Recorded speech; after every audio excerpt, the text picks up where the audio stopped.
Hi there, I'm Greg. We're going to take a look at another floor framing detail from the Truss Joist Installation Guide for Floor and Roof Framing. Now in this video, we're going to look at simple techniques for installing OSB subfloor, including storage, laying panels, gapping, gluing, and nailing. Following these recommendations will help you build floors that are quiet, strong, and squeak-free. Keep OSB dry and out of standing water prior to installation. Store OSB panels at least 4 inches off the ground to ensure they are protected. You can cover panels with plastic, but be sure that all surfaces are open to the air. It's essential to start with a smooth, flat surface before you lay panels. Make sure the framing underneath is level and not twisted. You can add shims or blocking if needed. Check that the panel's span rating meets or exceeds the job requirements you are working on. Plan out your installation pattern before installing the OSB. Panels should be placed with the 8-foot length perpendicular to the floor joists.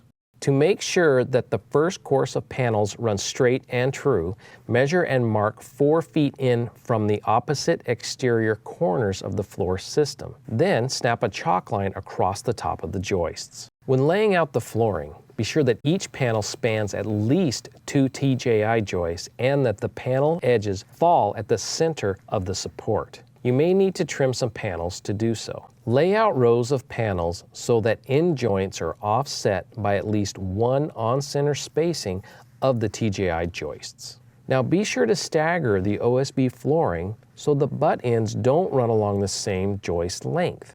This will really increase the stability of the floor and improve its performance. Start with a full 8-foot sheet so that you can cut the last sheet in that course to fit the floor system precisely.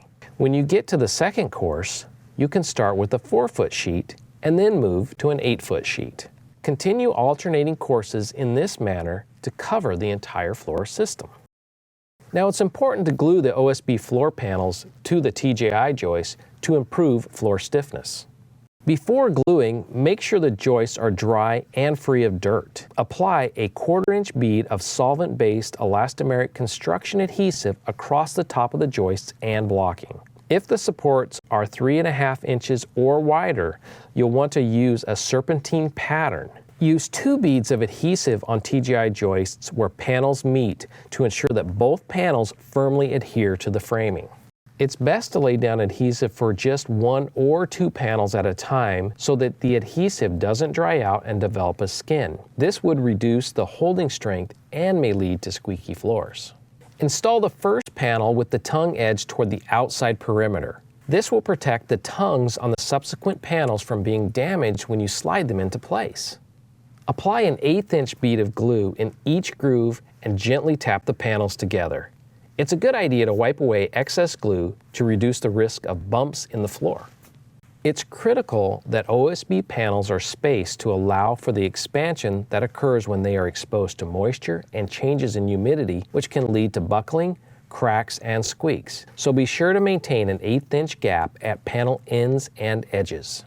Today we're using Weyerhaeuser Edge Gold flooring, which has a self-gapping tongue and groove profile and automatically gaps the edges as the floor is assembled. For gapping the panel ends, it's easy to gauge an 1/8-inch gap by just using a 10D nail. When you drop the panel into place, aim for a snug fit for the tongue and groove, maintaining the 1/8-inch gap. You can easily tighten the panels together using the heel of your foot in a scuffing motion. Do not, under any circumstances, use a sledgehammer and directly hit the edge of the OSB panel. This will damage the fibers and ruin the panel edges.